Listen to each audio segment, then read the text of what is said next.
Hasil survei Litbang Kompas di Juni 2022 ini sebenarnya ada perbedaan yang cukup signifikan ya terkait evaluasi kinerja pemerintahan dibandingkan survei di bulan Januari. Di Juni 2022 ini tingkat kepuasan terhadap kinerja pemerintahan di angka 67,1%. Artinya ada penurunan sekitar kurang lebih 3-4% dari Januari, 73,9% tingkat kepuasannya. Ada perubahan yang cukup bisa kita lihat ya, persepsi publik terhadap kinerja pemerintahan cenderung lebih kritis karena ada situasi di luar yang memang cukup mempengaruhi, misalnya terjadi kenaikan harga-harga barang yang cukup tinggi gitu ya dari beberapa kebutuhan masyarakat. Jadi rata-rata memang terjadi penurunan terhadap kinerja pemerintah, baik di bidang ekonomi, bidang politik keamanan, bidang kesejahteraan sosial, dan bidang politik hukum. Nah, menariknya kalau kita lihat di bidang politik hukum ini, isu korupsi yang menyumbang paling tinggi ya, penurunan terhadap ekspresi publik ketika menilai kinerja pemerintah.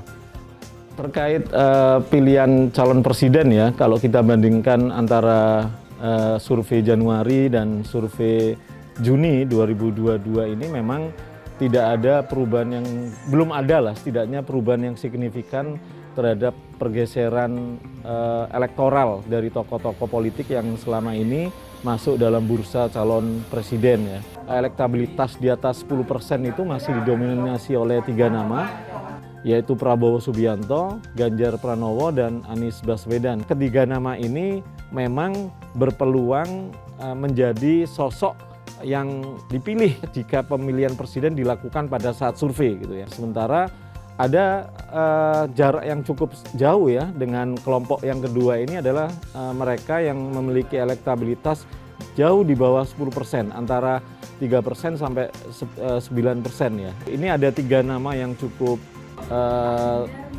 mendominasi ya di kelompok kategori kedua ini. Yang pertama itu adalah Sandiaga Uno, yang kedua Ridwan Kamil, dan Agus Harimurti Yudhoyono. Jadi 3 nama ini masuk di klaster kedua, mereka yang di rentang antara 3 sampai 10%. Sementara nama-nama yang lain jauh di bawah kedua kelompok ini, yaitu mereka yang berada di bawah 1%.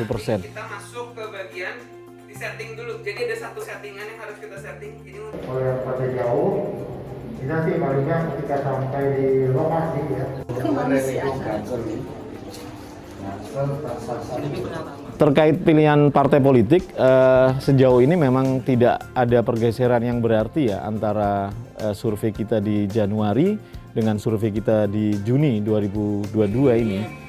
Selama ini, sejauh ini, Partai Demokrasi Indonesia Perjuangan, PDIP masih berada di urutan teratas tingkat elektabilitas dengan 22,8%, kemudian Partai Gerindra 12,5%, dan Demokrat 11,6%. Sementara Partai Golkar berada tipis di bawah Demokrat 10,3%.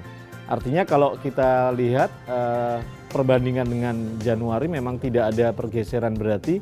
Jadi PDIP, Gerindra, Demokrat, dan Golkar ini berada di 4 teratas urutan dari elektabilitas partai politik hasil survei Kompas.